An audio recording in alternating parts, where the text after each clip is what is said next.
الحمد للہ رب العالمین والعاقبۃ للمتقین والصلاة والسلام علی سید المرسلین اما بعد فاعوذ باللہ من الشیطان الرجیم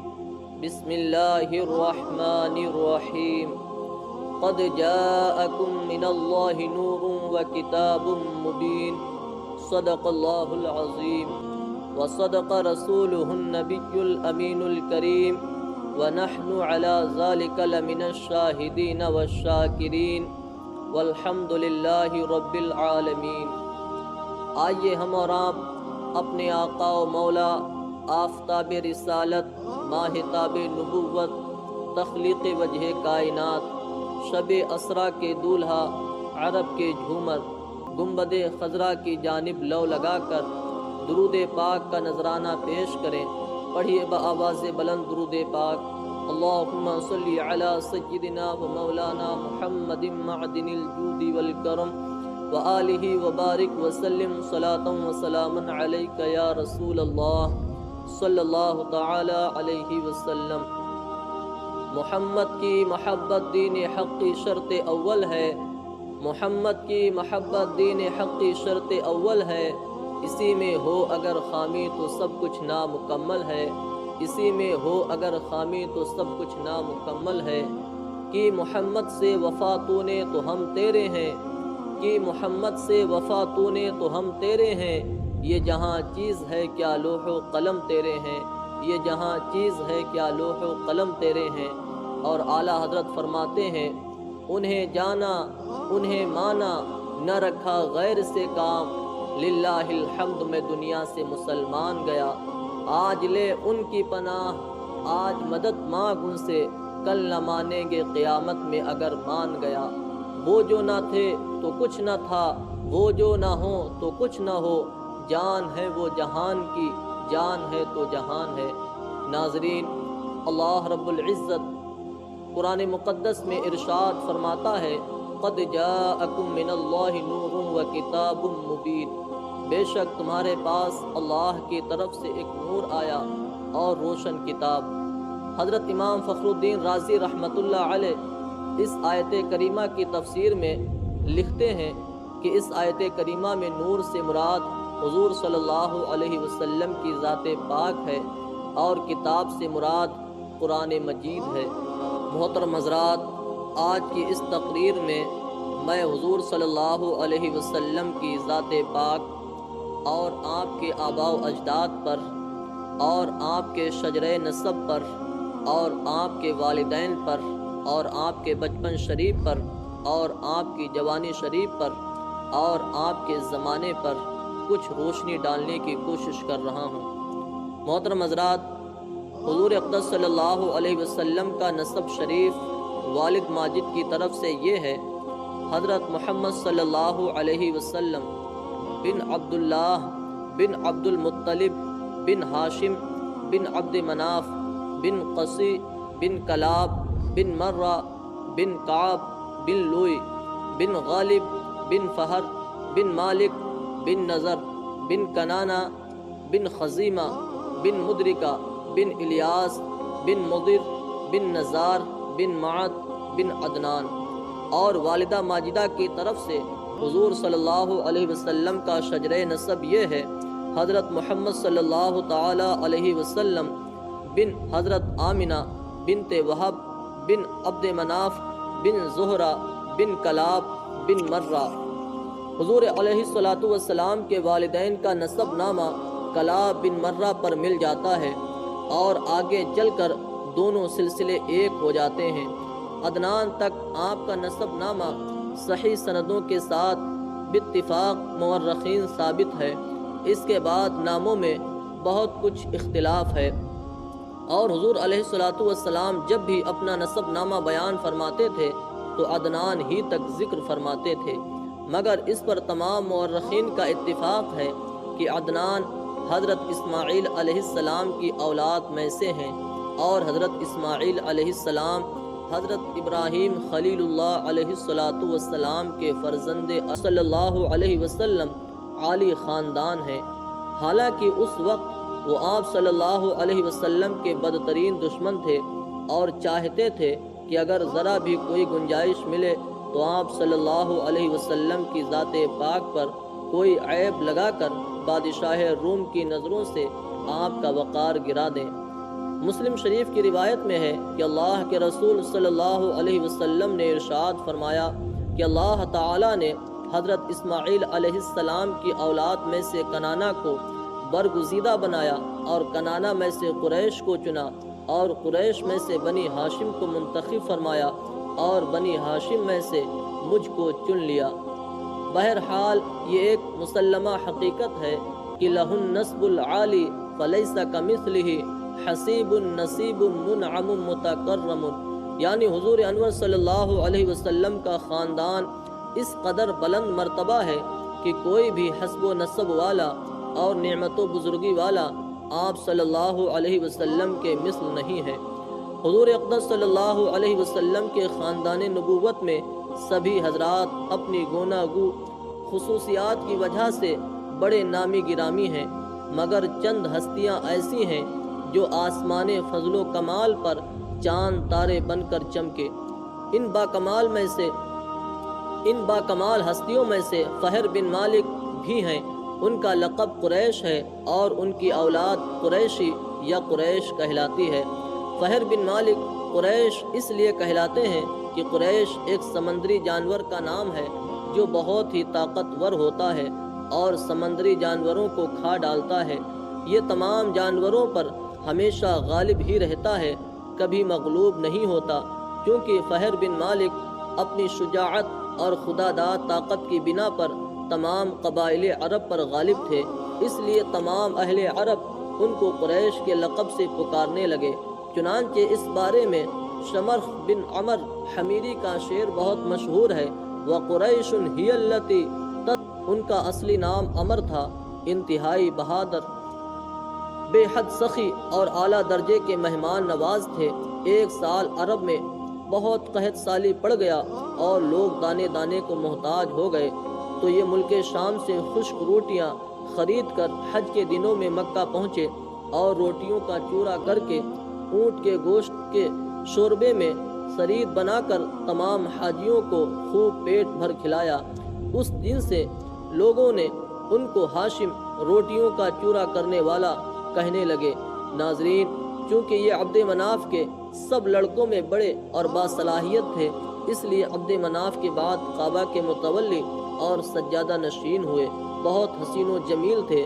جب سن شعور کو پہنچے تو ان کا نکاح مدینہ میں قبیلہ خزرج کے ایک سردار عمر کی صاحبزادی سے ہوا جن کا نام سلمہ تھا، اور ان کے صاحبزادے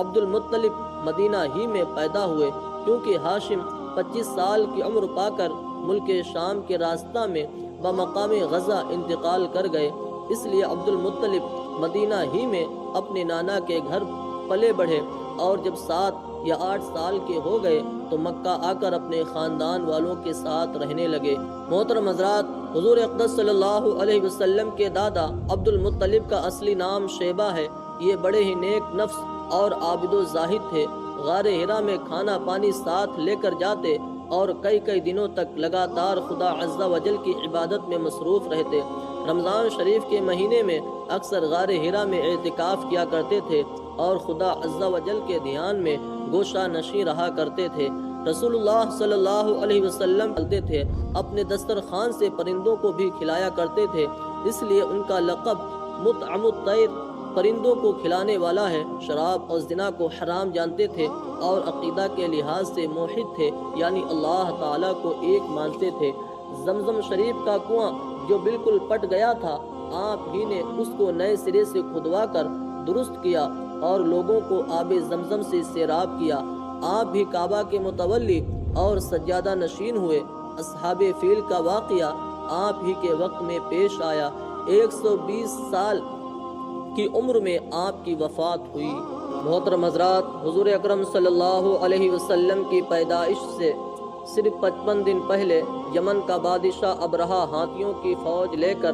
کعبہ شریف کو ڈھانے کے لیے مکہ پر حملہ آور ہوا تھا۔ اس کا سبب یہ تھا کہ ابرہہ نے یمن کے دارالسلطنت صنعا میں ایک بہت ہی شاندار اور عالی شان گرجا گھر بنایا اور یہ کوشش کرنے لگا کہ عرب کے لوگ بجائے خانہ کعبہ کے یمن آ کر اس گرجا گھر کا حج کیا کریں۔ جب مکہ والوں کو یہ معلوم ہوا تو قبیلہ کنانہ کا ایک شخص غیظ و غضب میں جل بھن کر یمن گیا اور وہاں کے گرجا گھر میں پاخانہ کر دیا، اس کو نجاست سے لت پت کر دیا۔ جب ابرہہ نے یہ واقعہ سنا تو وہ طیش میں آپے سے باہر ہو گیا اور خانہ کعبہ کو ڈھانے کے لیے ہاتھیوں کی فوج لے کر مکہ پر حملہ کر دیا، اور اس کی فوج کے اگلے دستہ نے مکہ والوں کے تمام اونٹوں اور دوسرے مویشیوں کو چھین لیا۔ اس میں 200 یا 400 اونٹ عبد المطلب کے بھی تھے۔ محترم حضرات، عبد المطلب کو اس واقعہ سے بڑا رنج پہنچا، چنانچہ آپ اس معاملے میں گفتگو کرنے کے لیے اس کے لشکر میں تشریف لے گئے۔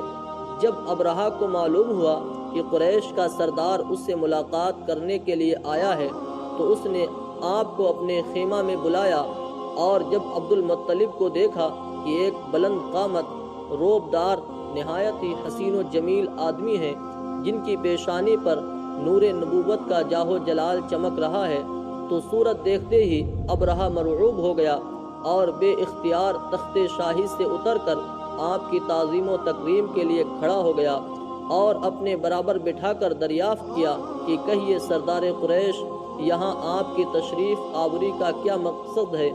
عبد المطلب نے جواب دیا کہ ہمارے اونٹ اور بکریاں وغیرہ جو آپ کے لشکر کے سپاہی ہانک لائے ہیں، آپ ان سب مویشیوں کو ہمارے سپرد کر دیجئے۔ یہ سن کر ابرہہ نے کہا کہ اے سردار قریش، میں تو یہ سمجھتا تھا کہ آپ بہت ہی حوصلہ مند اور شاندار آدمی ہیں، مگر آپ نے مجھ سے اپنے اونٹوں کا سوال کر کے میری نظروں میں اپنا وقار کم کر دیا۔ اونٹ اور بکری کی حقیقت ہی کیا ہے؟ میں تو آپ کے کعبہ کو توڑ پھوڑ کر برباد کرنے کے لیے آیا ہوں، آپ نے اس کے بارے میں کوئی گفتگو نہیں کی۔ عبد المطلب نے کہا کہ مجھے تو اپنے اونٹوں سے مطلب ہے، کعبہ میرا گھر نہیں ہے بلکہ وہ خدا کا گھر ہے، وہ خود اپنے گھر کو بچا لے گا، مجھے کعبہ کی ذرا بھی فکر نہیں ہے۔ یہ سن کر ابرہہ اپنے فرعونی لہجے میں کہنے لگا کہ اے سردار مکہ سن لے، میں کعبہ کو ڈھا کر اس کی اینٹ سے اینٹ بجا دوں گا اور روئے زمین سے اس کا نام و نشان مٹا دوں گا، کیونکہ مکہ والوں نے میرے گرجا گھر کی بڑی بے حرمتی کی ہے، اس لیے میں اس کا انتقام لینے کے لیے کعبہ کو مسمار کر دینا ضروری سمجھتا ہوں۔ عبد المطلب نے فرمایا کہ پھر آپ جانے اور خدا جانے میں آپ سے سفارش کرنے والا کون۔ اس گفتگو کے بعد ابرہہ نے تمام جانوروں کو واپس کر دینے کا حکم دے دیا اور عبد المطلب تمام اونٹوں اور بکریوں کو ساتھ لے کر اپنے گھر چلے آئے اور مکہ والوں سے فرمایا کہ تم لوگ اپنے اپنے مال مویشیوں کو لے کر مکہ سے باہر نکل جاؤ اور پہاڑوں کی چوٹیوں پر چڑھ کر اور دروں میں چھپ کر پناہ لو۔ مکہ والوں سے یہ کہہ کر پھر خود اپنے خاندان کے چند آدمیوں کو ساتھ لے کر خانہ کعبہ میں گئے اور دروازہ کا حلقہ پکڑ کر انتہائی بے قراری اور گریوزاری کے ساتھ اللہ رب العزت کی بارگاہ میں اس طرح دعا مانگنے لگے، اے اللہ، بے شک ہر شخص اپنے اپنے گھر کی حفاظت کرتا ہے، لہذا تو بھی اپنے گھر کی حفاظت فرما اور صلیب والوں اور صلیب کے پجاریوں کے مقابلے میں اپنی اطاعت شعاروں کی مدد فرما۔ عبد المطلب نے یہ دعا مانگی اور اپنے خاندان والوں کو ساتھ لے کر پہاڑ کی چوٹی پر چڑھ گئے اور خدا کی قدرت کا جلوہ دیکھنے لگے۔ ابرہہ جب صبح کو کعبہ ڈھانے کے لیے اپنے لشکر جرار اور ہاتھیوں کی قطار کے ساتھ آگے بڑھا اور مقام مغمس میں پہنچا تو خود اس کا ہاتھی جس کا نام محمود تھا ایک دم بیٹھ گیا، ہر چند مارا اور بار بار للکارا مگر ہاتھی نہیں اٹھا۔ اسی حال میں قہر الہی ابابیلوں کی شکل میں نمودار ہوا اور ننھے ننھے پرندے جھنڈ کے جھنڈ جن کی چونچ اور پنجوں میں 3 کنکریاں تھیں سمندر کی جانب سے حرم کعبہ کی طرف آنے لگے۔ ابابیلوں کے ان دل بدل لشکروں نے ابرہہ کی فوجوں پر اس زور شور سے سنگ باری شروع کر دی کہ آن کی آن میں ابرہہ کے لشکر اور اس کے ہاتھیوں کے پرخچے اڑ گئے۔ ابابیلوں کی سنگ باری خداوند قہار و جبار کے قہر و غضب کی ایسی مار تھی کہ جب کوئی کنکری کسی ہاتھی کے سر پر پڑتی تو وہ اس آدمی کے بدن کو چھیدتی ہوئی ہاتھی کے بدن سے پار ہو جاتی۔ ابرہہ کی فوج کا ایک آدمی بھی زندہ نہیں بچا اور سب کے سب ابرہہ اور اس کے ہاتھیوں سمیت اس طرح ہلاکت و برباد ہو گئے کہ ان کے جسموں کی بوٹیاں ٹکڑے ٹکڑے ہو کر زمین پر بکھر گئیں۔ چنانچہ قرآن مجید کی سورہ فیل میں خداوند قدوس نے اس واقعہ کا ذکر کرتے ہوئے ارشاد فرمایا کہ الم تر کیف فعل ربک باصحاب الفیل الم یجعل کیدہم فی تضلیل وارسل علیہم طیرا ابابیل ترمیہم بحجارۃ من سجیل فجعلہم کعصف مأکول۔ یعنی اے محبوب، کیا آپ نے نہ دیکھا کہ آپ کے رب نے ان ہاتھی والوں کا کیا حال کر ڈالا؟ ان کے داؤں کو تباہی میں نہ ڈالا اور ان پر پرندوں کی ٹکڑیاں بھیجی تاکہ انہیں کنکر کے پتھروں سے ماریں تو انہیں چبائے ہوئے بھس جیسا بنا ڈالا۔ جب ابرہہ اور اس کے لشکروں کا یہ انجام ہوا تو عبد المطلب پہاڑ سے نیچے اترے اور خدا کا شکر ادا کیا۔ ان کی اس کرامت کا دور دور تک چرچا ہو گیا اور تمام اہل عرب ان کو ایک خدا رسیدہ بزرگ کی حیثیت سے قابل احترام سمجھنے لگے۔ محترم حضرات، حضرت عبداللہ رضی اللہ تعالی عنہ یہ ہمارے حضور رحمت عالم صلی اللہ تعالی علیہ وسلم کے والد ماجد ہیں۔ یہ عبد المطلب کے تمام بیٹوں میں سب سے زیادہ باپ کے لاڈلے اور پیارے تھے، کیونکہ ان کی پیشانی میں نور محمدی اپنی پوری شان و شوکت کے ساتھ جلوہ گر تھا، اس لیے حسن و خوبی کے پیکر اور جمال صورت و کمال سیرت کے آئینہ دار اور افت و پارسائی میں یکتائے روزگار تھے۔ عجیب اتفاق کہ ایک دن حضرت عبداللہ رضی اللہ تعالی عنہ شکار کے لیے جنگل میں تشریف لے گئے تھے۔ ملک شام کی یہودی چند علامتوں سے پہچان گئے تھے کہ نبی آخر الزماں کے والد ماجد یہی ہیں۔ چنانچہ ان یہودیوں نے حضرت عبداللہ رضی اللہ تعالی عنہ کو بارہا قتل کر ڈالنے کی کوشش کی۔ اس مرتبہ بھی یہودیوں کی ایک بہت بڑی جماعت مسلح ہو کر اس نیت سے جنگل میں گئی کہ حضرت عبداللہ رضی اللہ تعالی عنہ کو تنہائی میں دھوکہ سے قتل کر دیا جائے، مگر اللہ تعالی ہنہنانے اور پرندوں کے اڑنے کی آواز تھی اور کچھ انسانوں کی بولیاں بھی سنائی دیتی تھیں۔ پھر ایک دم حضور صلی اللہ علیہ وسلم میرے سامنے سے غائب ہو گئے اور میں نے سنا کہ ایک اعلان کرنے والا اعلان کر رہا ہے کہ محمد صلی اللہ علیہ وسلم کو مشرق و مغرب میں گشت کراؤ اور ان کو سمندروں کی بھی سیر کراؤ تاکہ تمام کائنات کو ان کا نام، ان کا حلیہ، ان کی صفت معلوم ہو جائے اور ان کو تمام جاندار مخلوق یعنی جن و انس، ملائکہ، چرندوں پرندوں کے سامنے پیش کرو اور انہیں حضرت آدم علیہ السلام کی صورت، حضرت شیس علیہ السلام کی معرفت، حضرت نوح علیہ السلام کی شجاعت، حضرت ابراہیم علیہ السلام کی خلق، حضرت اسماعیل علیہ السلام کی زبان،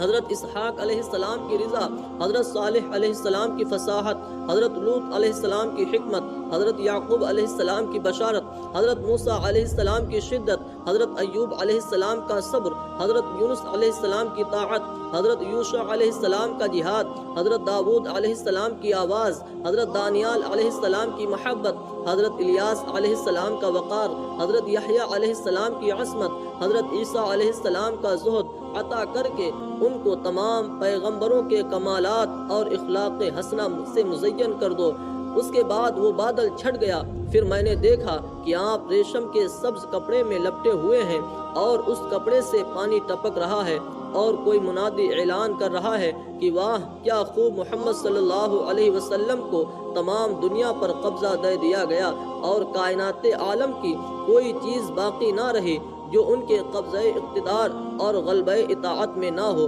اب میں نے چہرہ انور کو دیکھا اور باندی کو دودھ خرچ کرنے پر جزا دی گئی، تو اس مسلمان کا کیا حال ہوگا جو حضور صلی اللہ علیہ وسلم کی محبت میں سرشار ہو کر خوشی مناتا ہے اور اپنا مال خرچ کرتا ہے۔ محترم حضرات، حضور صلی اللہ علیہ وسلم کی جس مکان میں ولادت ہوئی، تاریخ اسلام میں اس مقام کا نام مولد النبی صلی اللہ علیہ وسلم یعنی نبی کی پیدائش کی جگہ ہے۔ یہ بہت ہی متبرک مقام ہے۔ سلاطین اسلام نے اس مبارک یادگار پر بہت ہی شاندار عمارت بنا دی تھی، جہاں اہل حرمین شریفین اور تمام دنیا سے آنے والے مسلمان دن رات محفل میلاد شریف منعقد کرتے اور صلاۃ و سلام پڑھتے رہتے تھے۔ چنانچہ حضرت شاہ ولی اللہ محدث دہلوی رحمۃ اللہ علیہ نے اپنی کتاب فیوض الحرمین میں لکھا ہے کہ میں ایک مرتبہ اس محفل میلاد شریف میں حاضر ہوا جو مکہ مکرمہ میں 12ویں ربیع الاول کو مولد النبی صلی اللہ علیہ وسلم میں منعقد ہوئی تھی۔ جس وقت ولادت کا ذکر پڑھا جا رہا تھا تو میں نے دیکھا کہ ایک بارگی اس مجلس سے کچھ انوار بلند ہوئے۔ میں نے ان انوار پر غور کیا تو معلوم ہوا کہ وہ رحمت الہی اور ان فرشتوں کے انوار تھے جو ایسی محفلوں میں حاضر ہوا کرتے ہیں۔ محترم حضرات، جب حجاز پر نجدی حکومت کا تسلط ہوا تو مقام جنت المعلی اور جنت البقیع کے گنبدوں کے ساتھ ساتھ نجدی حکومت نے اس مقدس یادگار کو بھی توڑ پھوڑ کر مسمار کر دیا اور برسوں یہ مبارک مقام ویران پڑا رہا اور آج اس جگہ پر چھوٹی سی لائبریری ہے۔ محترم حضرات، سب سے پہلے حضور صلی اللہ علیہ وسلم نے ابو لہب کی باندھی سویبہ کا دودھ نوش فرمایا، پھر اپنی والدہ ماجدہ حضرت آمنہ رضی اللہ تعالی عنہا کے دودھ سے سیراب ہوتے رہے، پھر حضرت حلیمہ سعدیہ رضی اللہ تعالی عنہا آپ کو اپنے ساتھ لے گئیں اور اپنے قبیلہ میں رکھ کر آپ کو دودھ پلاتی رہیں اور انہی کے پاس حضور صلی اللہ علیہ وسلم کے دودھ پینے کا زمانہ گزرا۔ شرفائے عرب کی عادت تھی کہ وہ اپنے بچوں کو دودھ پلانے کے لیے گرد و نواح دیہاتوں میں بھیج دیتے تھے۔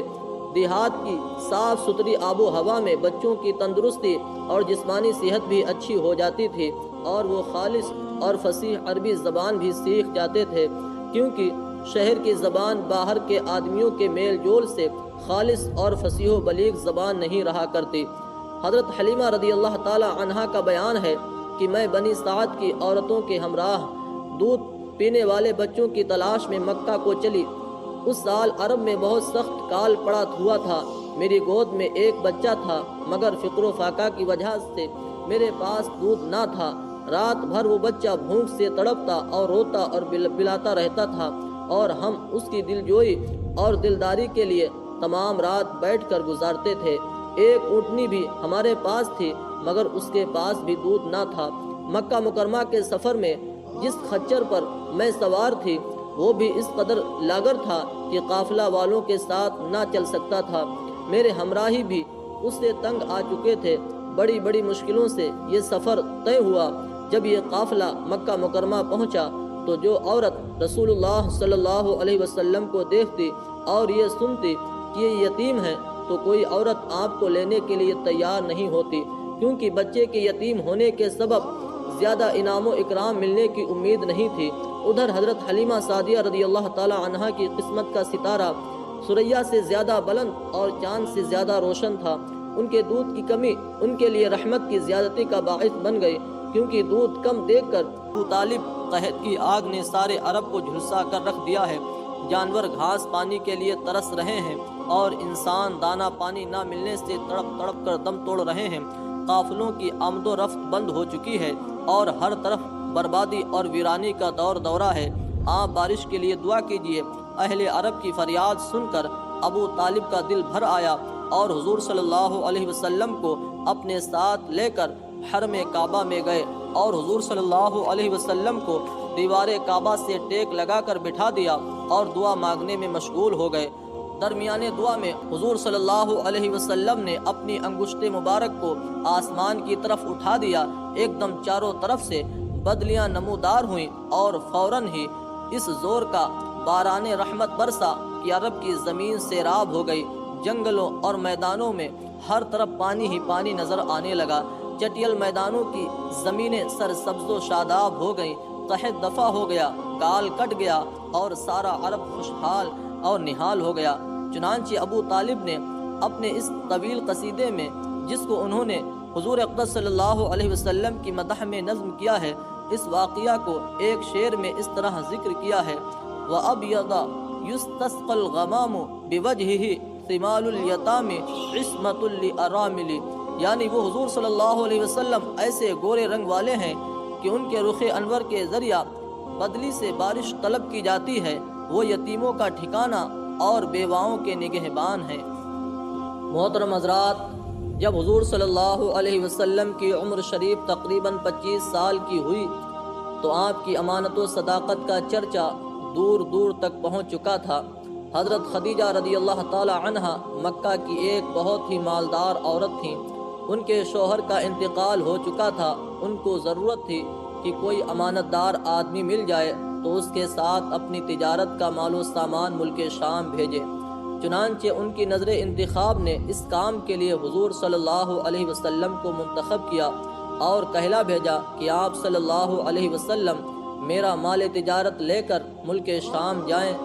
جو معاوضہ میں دوسروں کو دیتی ہوں آپ صلی اللہ علیہ وسلم کی امانت و دیانت داری کی بنا پر میں آپ کو اس کا دوگنا دوں گی۔ حضور صلی اللہ علیہ وسلم نے ان کی درخواست منظور فرما کو آپ سے بے پناہ قلبی تعلق اور بے حد عقیدت و محبت ہو گئی، اور یہاں تک ان کا دل جھک گیا کہ انہیں آپ صلی اللہ علیہ وسلم سے نکاح کی رغبت ہو گئی۔ محترم حضرات، حضرت بی بی خدیجہ رضی اللہ تعالی عنہا مال و دولت کے ساتھ انتہائی شریف اور افت-ماب خاتون تھیں۔ اہل مکہ ان کی پاک دامنی اور پارسائی کی وجہ سے ان کو طاہرہ پاک باز کہا کرتے تھے۔ ان کی عمر 40 سال کی ہو چکی تھی۔ پہلے ان کا نکاح ابو حالہ بن زرارہ تمیمی سے ہوا تھا اور ان سے 2 لڑکے ہند بن ابو حالہ اور حالہ بن ابو حالہ پیدا ہو چکے تھے۔ پھر ابو حالہ کے انتقال کے بعد حضرت خدیجہ رضی اللہ تعالی عنہا نے دوسرا نکاح عتیق بن عابد مخزومی سے کیا۔ ان سے بھی 2 اولاد ہوئیں، ایک لڑکا عبداللہ بن عتیق اور ایک لڑکی ہند بن عتیق۔ حضرت خدیجہ رضی اللہ تعالی عنہا کے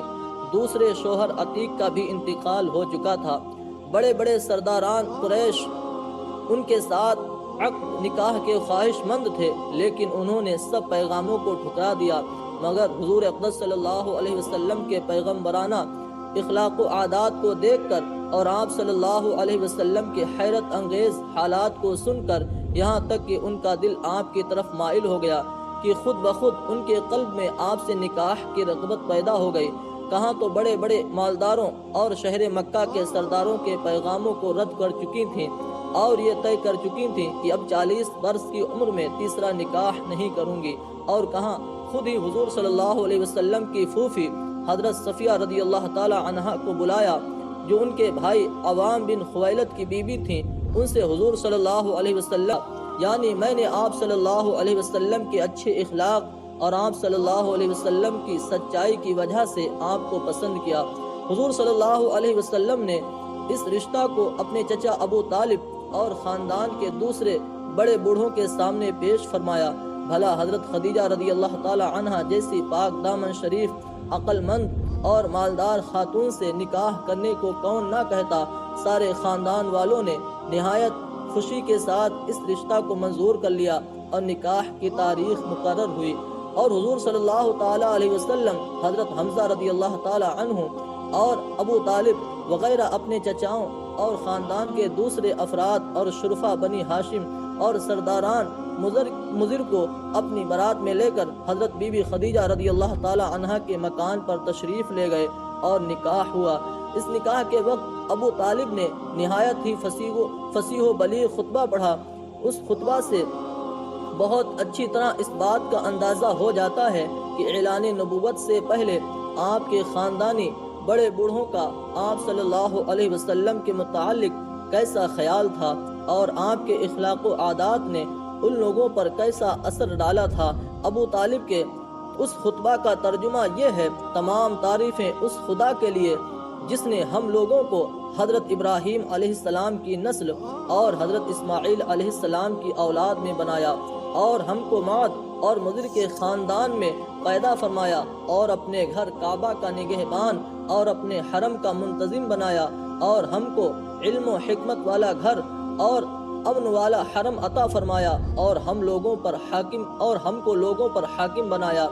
یہ صلاۃ والسلام نے اس مقدس گھر کو تعمیر کیا جس کا تذکرہ قرآن مجید میں ہے۔ پھر قوم عمالقہ، اس کے بعد قبیلہ جرہم نے خانہ کعبہ کی تعمیر کی، اس کے بعد قریش نے خانہ کعبہ کی تعمیر کی۔ قریش کی تعمیر میں خود حضور صلی اللہ علیہ وسلم نے شرکت فرمائی اور قریش کے ساتھ خود بھی اپنے گوشت مبارک پر پتھر اٹھا اٹھا کر لاتے رہے۔ پھر حضرت عبداللہ بن زبیر رضی اللہ تعالی عنہ نے اپنے دور خلافت میں حضور صلی اللہ علیہ وسلم کے تجویز کردہ نقشے کے مطابق تعمیر کیا، یعنی حطیم کی زمین کو کعبہ میں داخل کر دیا۔ اس کے بعد عبد الملک بن مروان اموی کے ظالم گورنر حجاج بن یوسف نے حضرت عبداللہ بن زبیر رضی اللہ تعالی عنہ کو شہید کر کے کعبہ کی تعمیر کی۔ ناظرین، اگر آپ کو ہمارا یہ ویڈیو اچھا لگا تو ویڈیو کو لائک کریں اور اپنے دوستوں کو شیئر کریں اور کمنٹ میں اپنی رائے کا اظہار کریں، اور اگر آپ نے ابھی تک چینل کو سبسکرائب نہیں کیا ہے تو ضرور چینل کو سبسکرائب کریں۔ ملتے ہیں اگلی ویڈیو کے ساتھ، تب تک کے لیے اللہ حافظ۔ السلام علیکم ورحمۃ اللہ تعالی وبرکاتہ۔